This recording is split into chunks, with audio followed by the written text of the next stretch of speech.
e disse-me: não cele as palavras da profecia desse livro, porque próximo está o tempo.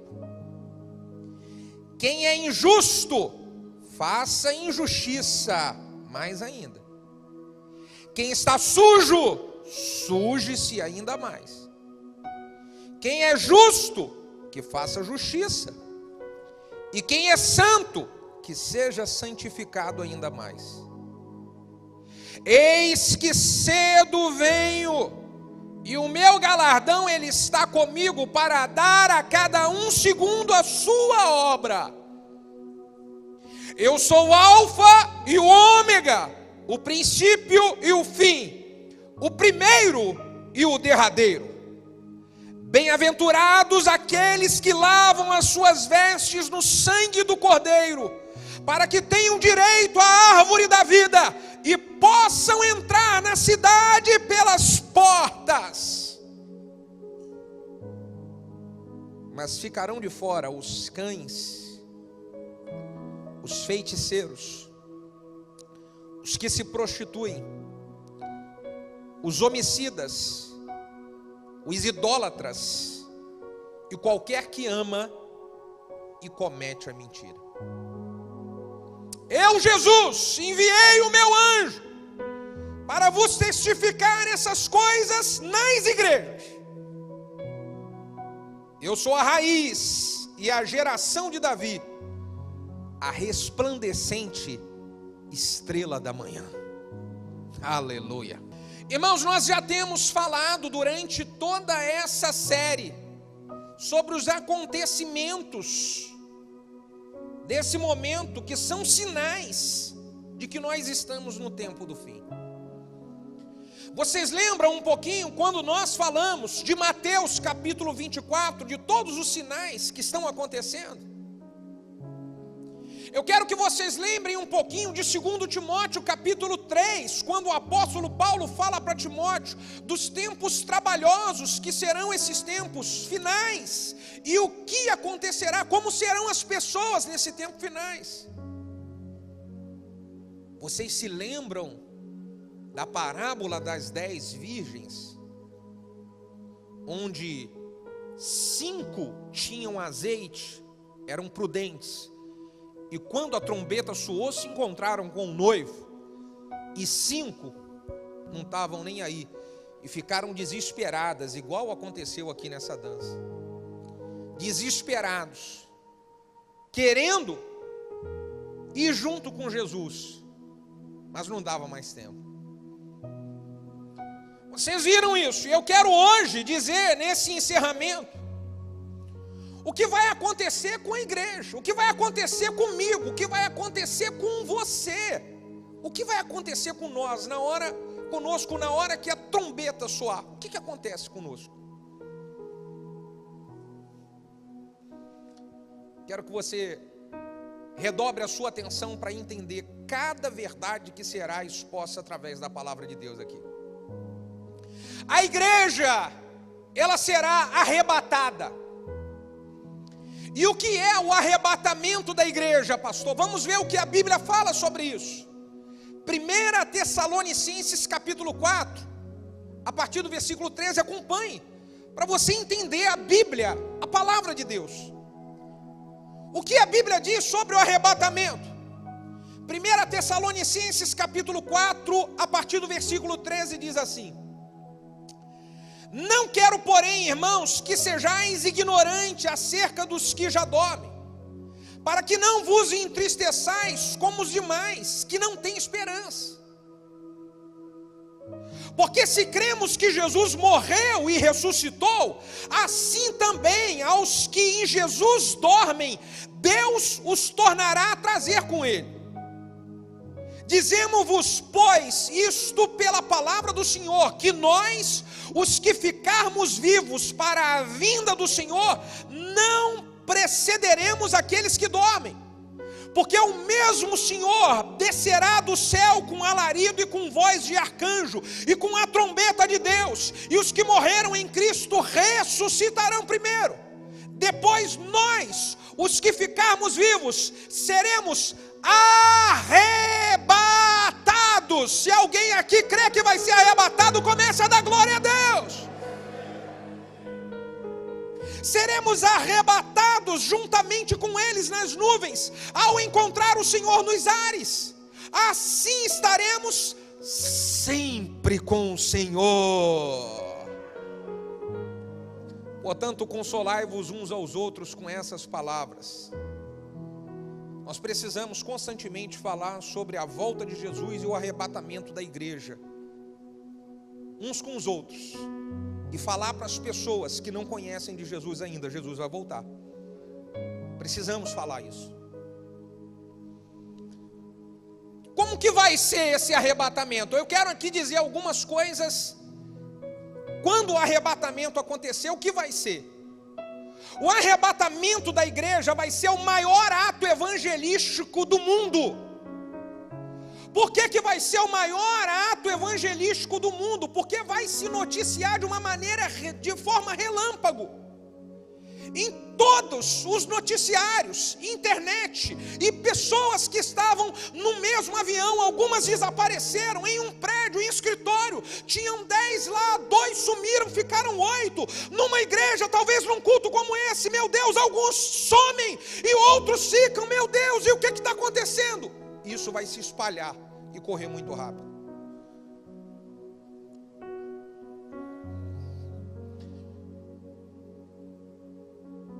E o que eu quero preparar para você é que muitas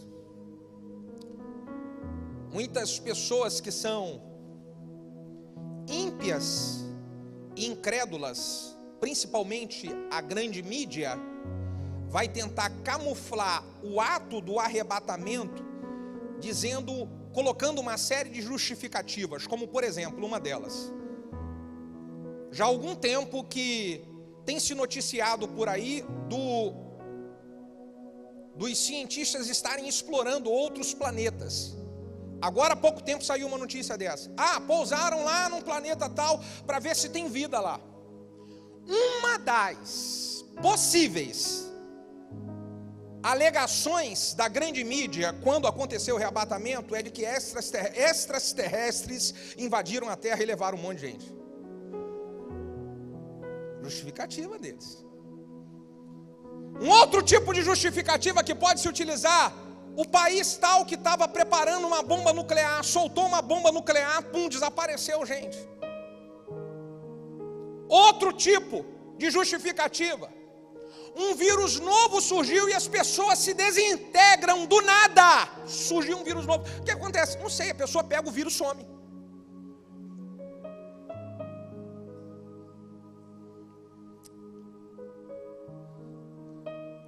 O que vai acontecer no arrebatamento? Essa palavra que eu vou dizer para você é uma palavra de consolo. Muitos que morreram em Cristo, eles ressuscitarão primeiro.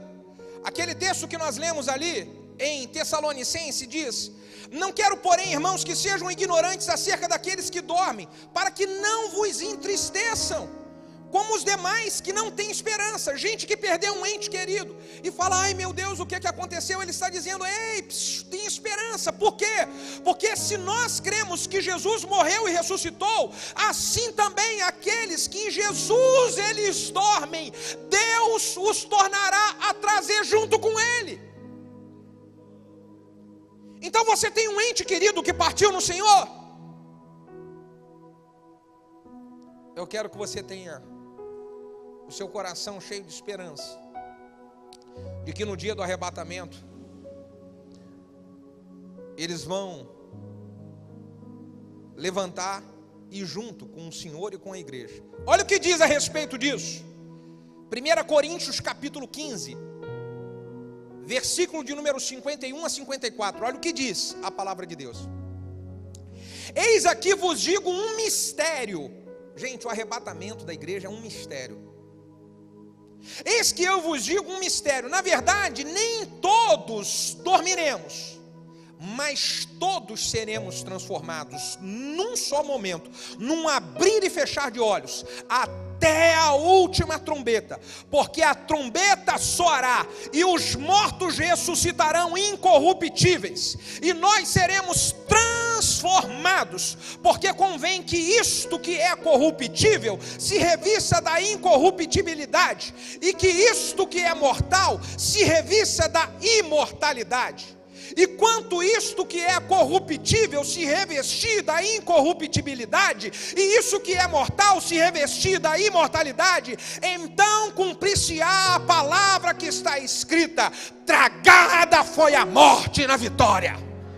Aleluia! Você merece aí nós darmos um aplauso a Jesus por isso. Oh, glória a Deus! Aleluia! Aleluia! Sabe o que esse texto está dizendo? Acabou o poder da morte. Acabou. Aqueles que um dia morreram, se morreram em Cristo, não tem poder mais da morte, porque irão encontrar com Cristo e viverão eternamente ao lado do Senhor. Tragada foi a morte na vitória. Qual vitória? A vitória que Jesus conquistou para a sua igreja na cruz do Calvário, quando derramou o seu sangue por nós. Essa é a vitória que vence a morte. Essa é a vitória que garante a salvação para a igreja. É a vitória. Oh, aleluia. No dia do arrebatamento, Deus vai recolher o seu povo, vai recolher a sua igreja antes que venha o grande juízo de Deus sobre a terra. Porque escutem, irmãos, virá um grande juízo de Deus sobre a terra.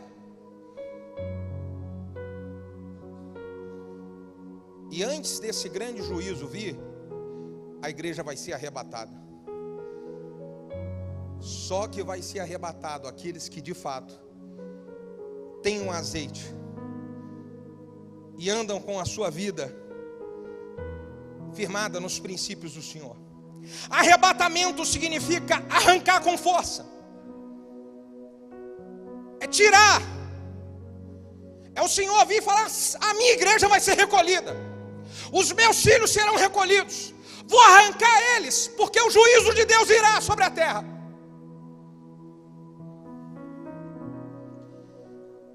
E o que é interessante, sabe o que é, queridos? Que muitos vão sentir falta quando Deus arrancar a igreja com força, vier o arrebatamento da igreja. Muitos vão sentir falta dos pastores e dos pregadores, daqueles pastores que ficavam gritando no culto de domingo. Alguém vai falar assim: ai, que saudade, cadê aquele pastor para gritar no meu ouvido domingo? Muitos vão sentir falta dos líderes de célula, daqueles irmãos chatos que ficam assim: ah, por favor, vem aqui, vamos aqui adorar a Deus na célula. Muitas pessoas vão querer ouvir, mas não vai dar mais tempo, já era. Cadê aquele crente chato que ficava me chamando para a igreja? Agora eu quero ir. Já era, tarde demais.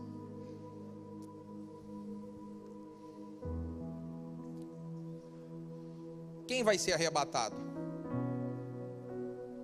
E quem vai ficar? É agora que começa a mensagem. Respira fundo, faz um carinho no seu irmão e fala bem assim: alivia a tensão. Fala para ele: alivia.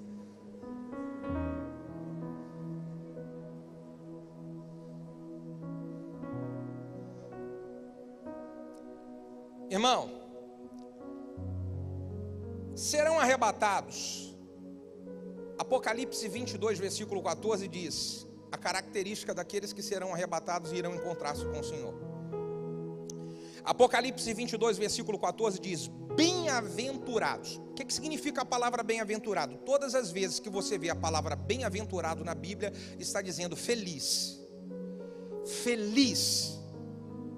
Então diz: bem-aventurado, ou seja, feliz, são aqueles que guardam os seus mandamentos, para que eles tenham direito à árvore da vida e possam entrar na cidade pelas portas.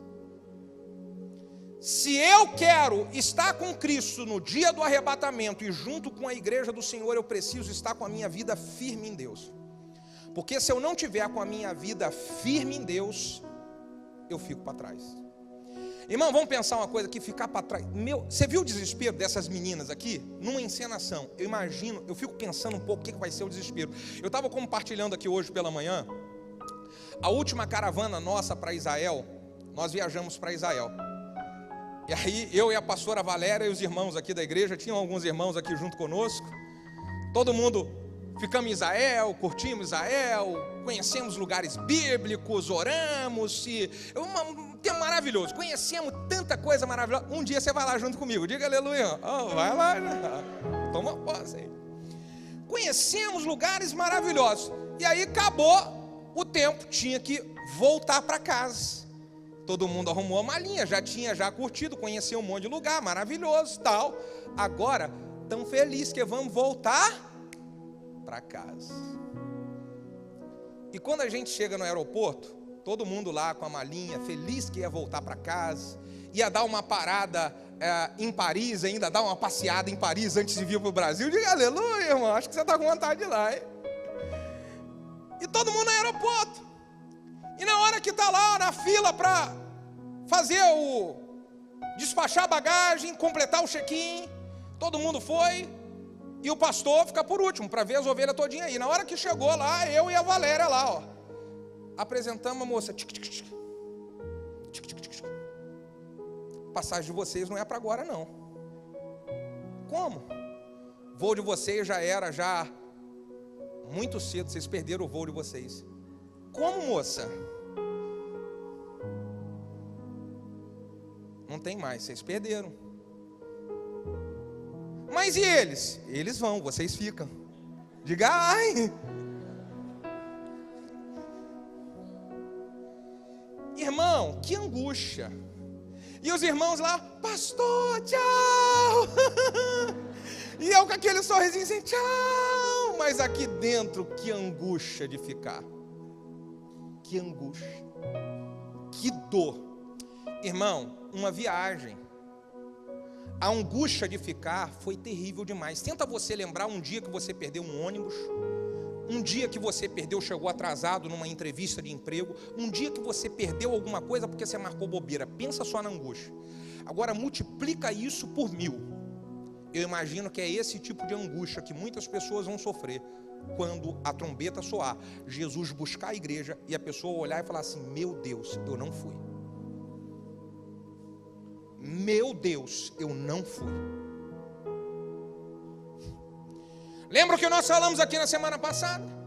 A proporção, e mais, quando mais de um texto na Bíblia fala da mesma coisa, aquilo, a probabilidade de ser uma verdade absoluta é muito grande. Mais de um texto fala da proporção, 50%. Igual fizemos na semana passada, olha para o vizinho do seu lado e pergunta para ele: eu ou você, quem vai, hein?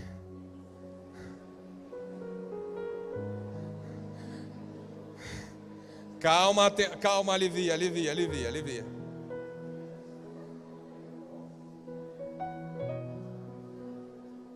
Alivia. E vou repetir: não adianta os filhinhos querer ir na aba do papai. Meu pai era muito crente, líder de célula na igreja. Você tem azeite? Como é que estava a sua vida? Você estava firme com Jesus? Tem azeite? Não. Mas meu pai tinha. O que o seu pai tinha era para ele. Fica desesperado aí, filhinho, fica. Minha esposa, Senhor, minha esposa era uma serva fiel, dizimista na igreja, trabalhava, líder de célula. Ela era até beata demais. Senhor, eu posso ir por causa da minha esposa? Não. Ela vai e você fica. Coça a cabeça e diga: ai, ai, ai. Quem serão aqueles que vão ficar? Bom, agora começa a mensagem. Você está preparado? Vamos ver o que a Bíblia diz a respeito disso? Apocalipse 22, versículo de número 15, fala sobre aqueles que irão ficar. Olha o que diz Apocalipse 22, 15. Mas ficarão de fora. Vou repetir. Mas ficarão de fora os cães, os feiticeiros, os que se prostituem, os homicidas, os idólatras e qualquer um que ama e comete a mentira.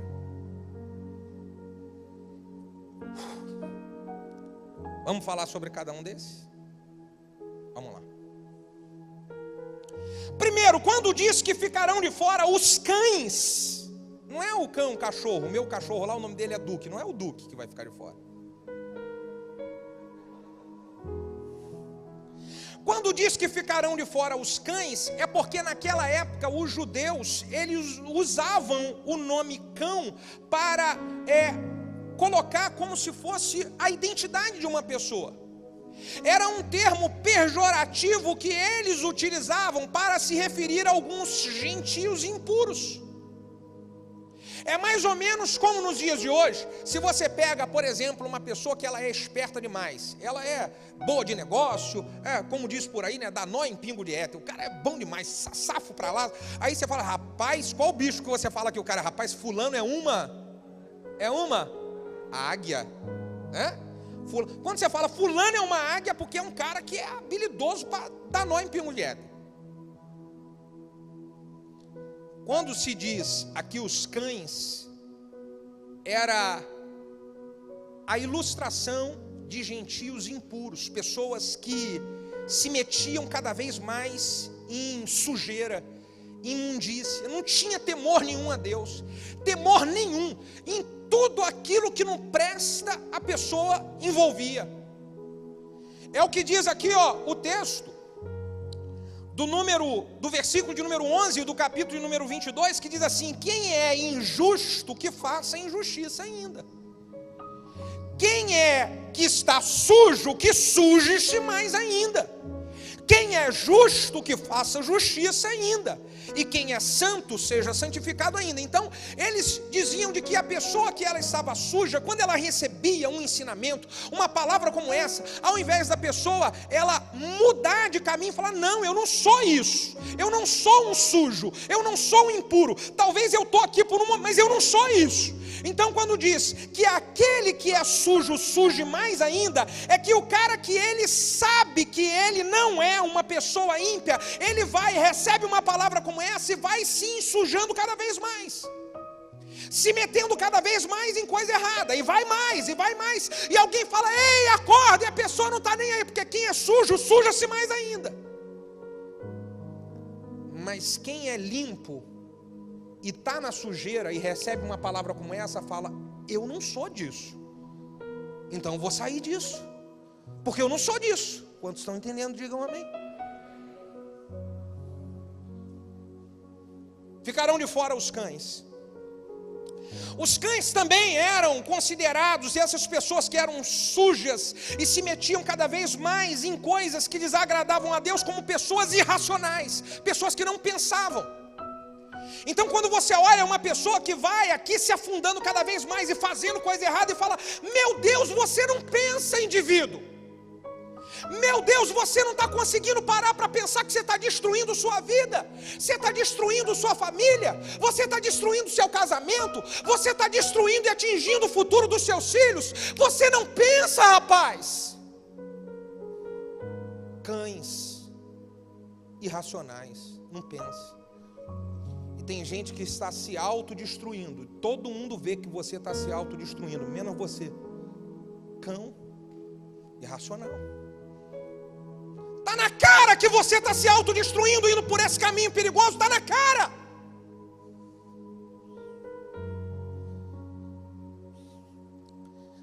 Segundo, ficarão de fora os feiticeiros.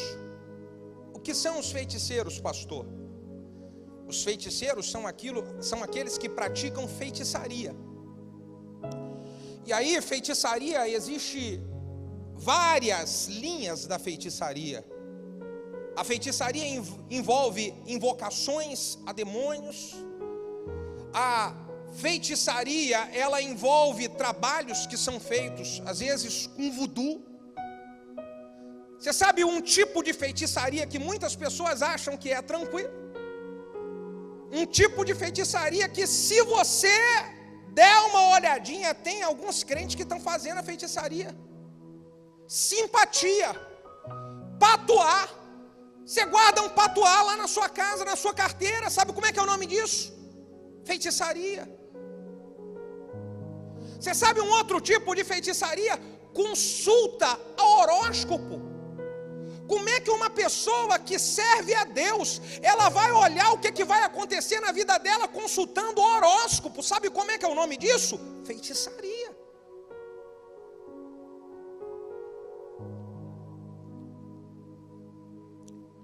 E existe um outro tipo de feitiçaria que muitas pessoas não conseguem enxergar, mas a Bíblia diz que é um tipo de feitiçaria, e na minha visão bíblica, as pessoas que cometem isso, elas irão ficar. O que, pastor? A rebeldia, ela é um pecado de feitiçaria. 1 Samuel capítulo 15, versículo 23, coloca na tela para mim, por favor.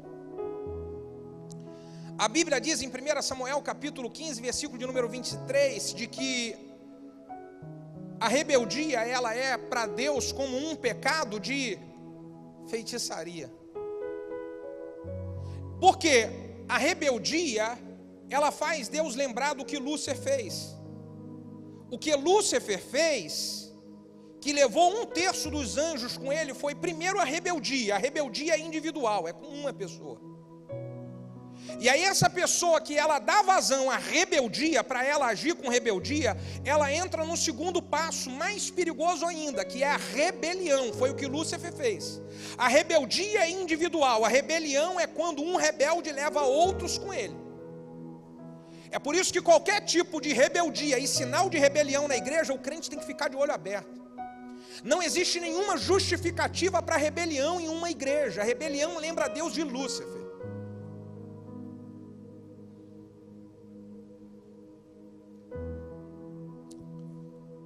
Terceiro, eu preciso que você dê uma aliviada. Diga aleluia. Faz um carinho no ombro do seu vizinho e fala bem assim: fique em paz, irmão, fique em paz. Posso falar mais aqui? Ficarão de fora os cães, os feiticeiros, e ficarão de fora os que se prostituem. Ficarão de fora os que se prostituem.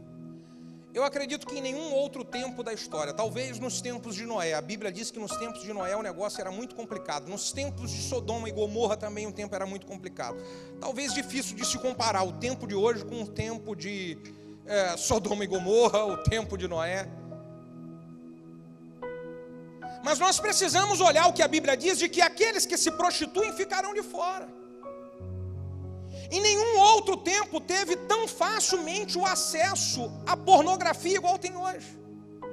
A pessoa dá um clique no celular e ela entra na pornografia. A pessoa dá um clique no computador e entra na pornografia. E essa pornografia que se consome, ela é classificada prostituição. Então você imagina a trombeta soando, o Senhor Jesus voltando para arrebatar a igreja, um monte de gente na sua casa vai ser arrebatado, e você está com a sua tela de televisão, com a sua tela de celular e de computador, assistindo e consumindo pornografia. Ficarão de fora os que se prostituem. E aqui eu vou dizer uma coisa que eu falei no início: quem é sujo, suje-se mais ainda. Quem é limpo, que se limpe. Se talvez você está nessa prática, mas você sabe, cara, eu não sou disso. Isso não faz parte da minha essência, eu tenho temor a Deus, eu não sou. Então, o que você vai fazer? Você vai pedir para Deus: Deus me livra disso. Escute, você pode pedir que Deus livra você disso. Deus quer ver a sua sinceridade de coração, falar: Deus, eu não quero esse negócio, eu não quero. Pede para Deus livrar. Ficarão de fora os que se prostituem. Prostituição. Posso falar aqui, irmão? Estão preparados para ouvir? Vocês vieram para esse final? Estão em silêncio. Dá para falar ou não dá? Irmão, prostituição é você que é casado e que é casada e está de bate-papo com outra pessoa na internet. Você é casado, vai ficar, é prostituição isso. Você está fazendo um laço emocional com outra pessoa, como é que pode isso? Você é casado, você é casada, Você está se autodestruindo, destruindo sua casa, prostituição. Isso quando não se fala da pessoa que está dentro da igreja e não é um bate-papo na internet, não. Tá com amante lá fora. Prostituição. Você acha que Jesus vai voltar e você que está com amante lá fora, você vai ser arrebatado? Você acha isso? Fala para mim. Será que o Senhor é tão injusto assim? De levar para ser arrebatado pessoas que estão dentro da igreja, mas com amante lá fora?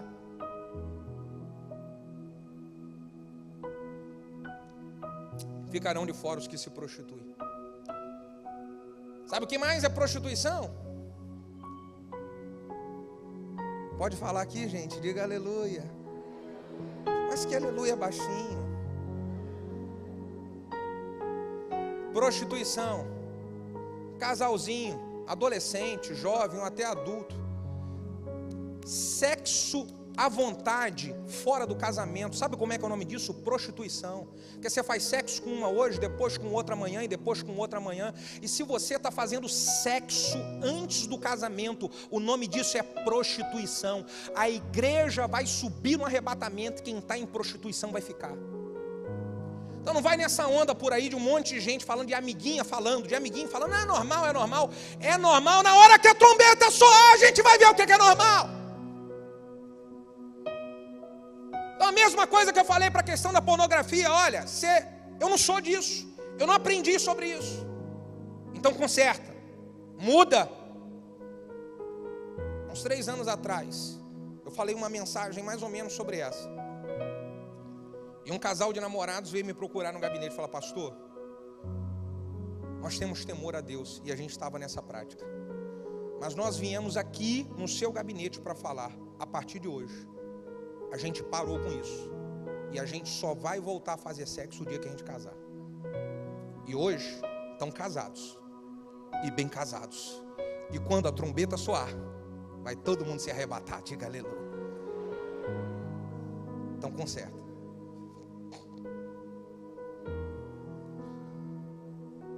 Ficarão de fora os homicidas. O que são os homicidas, pastor? Os homicidas são os assassinos. Pastor, mas é óbvio isso daí. Assassino, claro, assassino vai ser salvo. Irmão, está quase não sendo. Está tanta coisa ficando normal. Você já viu que tanta coisa fica normal? Aliás, assassino hoje tem gente matando facinho. Por causa de 50 mil reais o cara tá, pá, matou por quê? Me deveu 50. Você já viu isso acontecer aqui? Diga, ai, ai, ai. Tá facinho matar. Então vai ficar de fora os assassinos. Agora, existe um outro tipo de assassino também. O outro tipo de assassino é aquele que não mata a pessoa com a arma, mas é aquele que mata a pessoa com um pensamento, ou mata a pessoa no coração. Então é mais ou menos assim, ó. Eu estou vendo aqui, ó. Marquinhos está aqui bonitão, com a Renatinha aqui. Está segurando até a mão da esposa, assim, se você for, eu vou com você. Ele está segurando a mão dela, assim, eu não te largo, não. E aí eu olho ele e falo bem assim, fico aqui no meu pensamento. Está crescendo, está prosperando. Tomara que morra. Tomara que pegue Covid e morre. Você dá... Só para descontrair, porque a mensagem está punk. Escuta, tem gente que está matando o outro no pensamento. Está assim, ó, tomara que morra, tomara que morra. Sabe como é que é o nome disso? Assassino.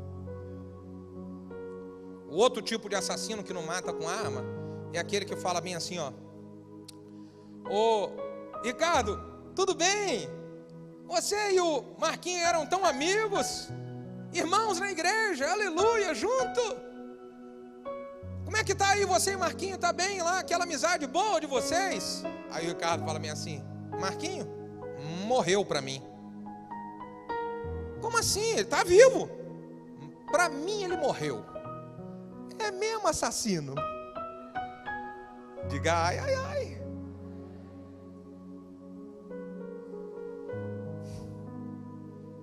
Ficarão de fora os assassinos.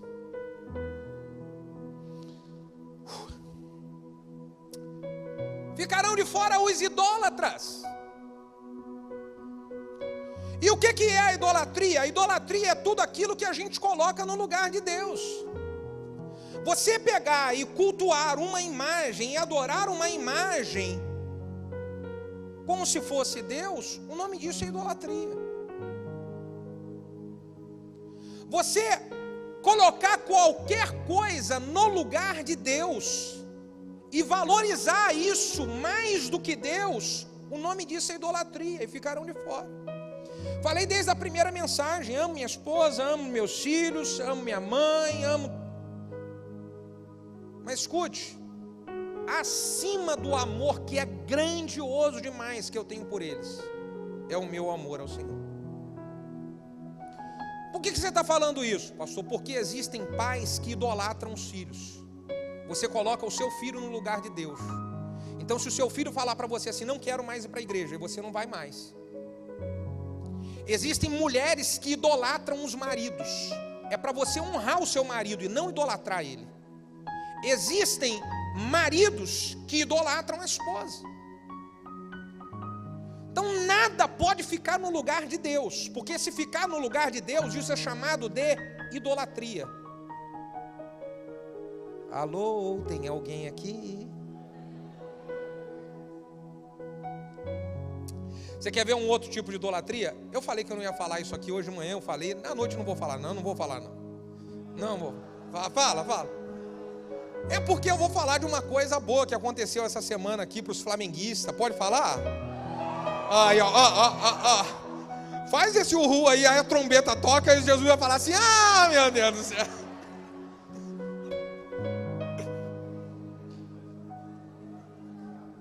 Você quer ver o seguinte? Olha só, rapidinho. Quem são aqueles que vão morar no céu com Jesus? Diga glória a Deus. Aqueles que fizeram o uhul quando falou do Flamengo, tinha que dar um glória a Deus 3 vezes maior do que o uhul que deu. Você entendeu o mistério, né? Torço para o Flamengo, fico lá feliz da vida, mas posso falar? O dia que o jogo do Flamengo, o campeonato do Flamengo gerar mais emoção em mim do que um culto onde eu sinto a presença de Deus, o nome disso é idolatria. E tem gente que chora vendo o Flamengo, grita vendo o Flamengo, mas não abre a boca para dar um glória a Deus quando a presença do Senhor se manifesta na igreja. O nome disso é idolatria.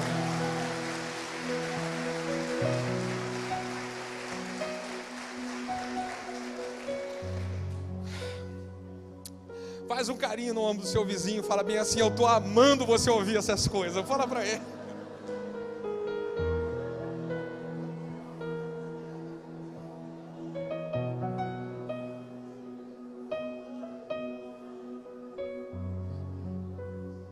Sabe quem é que vai ficar de fora? Vai ficar de fora aqueles que amam e cometem a mentira. Esses ficaram de fora.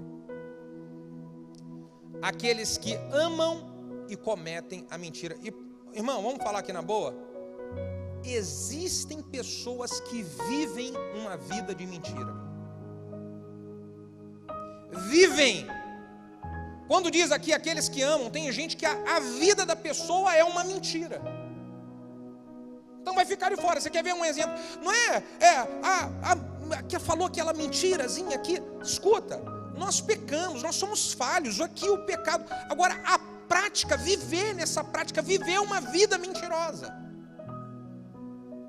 Você quer um exemplo de pessoas que vivem uma vida mentirosa? É gente que está na igreja, que até faz parte de alguma área, trabalha em alguma área, e aí a mentira lavada é de que na igreja é crente, crentão. Só que lá fora, sabe-se que você não é crente coisa nenhuma. Você envolve com a prostituição, você não ora a Deus, você envolve com um monte de coisa que não presta, mas a sua cara é uma cara de crente lavada, e é uma lavada de uma mentira.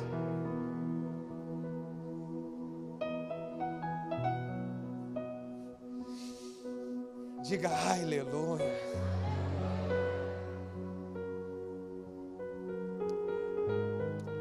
A mentira, assim como a rebeldia lembra a Deus de Lúcifer, a mentira ela lembra a Deus do diabo A serpente, quando enganou a Eva contando uma mentira,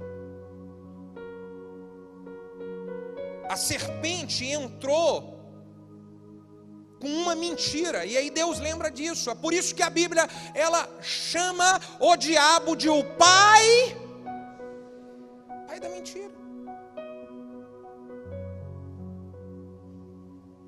Aqueles que estão com a sua vida em Jesus, verdade, eu errei, fala a verdade. Eu estou sempre falando isso com os meus filhos, Valéria, a mesma coisa. Errou, fala a verdade. Ó, nós erramos. Eu sou aqui o primeiro a falar para você, gente, eu erro demais, eu preciso tanto de melhor em muita área da minha vida. Agora, a verdade, ela me ajuda a melhorar. A mentira, ela me ajuda a piorar. Você está entendendo? A mentira, ela piora você. A verdade, ela te melhora. Então fale a verdade.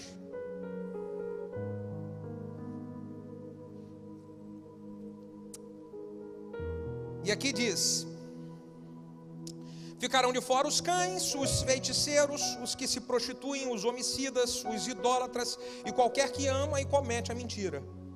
Versículo 16. Eu, Jesus, enviei o meu anjo para vos testificar essas coisas nas igrejas. Sabe qual era esse anjo que ele está falando aqui? Era o pastor.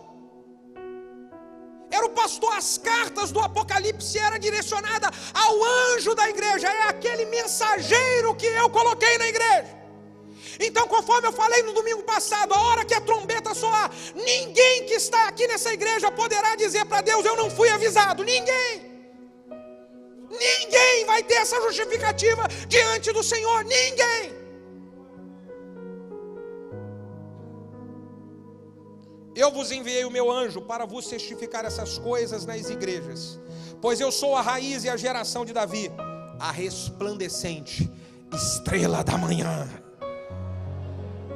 Versículo de número 17. E o Espírito e a esposa dizem: vem. E aquele que ouve diga: vem. E quem tem sede diga: venha. E quem quiser tome de graça da água da vida. Maranata, Maranata. Ora vem, Senhor Jesus. A igreja lavada e remida pode dizer: vem. Ela pode dizer: vem. Ela tem azeite para dizer: vem. Ô irmão, sabe o que eu quero fazer com você? Eu quero junto com você, vem louvor aqui em cima, eu, você, a igreja inteira. Sabe o que nós vamos fazer? Fazer isso aqui que diz o versículo de número 17. Se o Espírito e a esposa dizem: vem, nós que estamos ouvindo vamos dizer: venha. Venha, Senhor, venha. Venha, porque nós temos sede. Venha, fique de pé adorando e glorificando, como um alarido de alguém que está dizendo: vem. Oh meu Deus, aleluia. Aleluia. Eu quero que você erga suas mãos para o alto e vamos dizer: vem. Vem, Ele vem, Ele vem.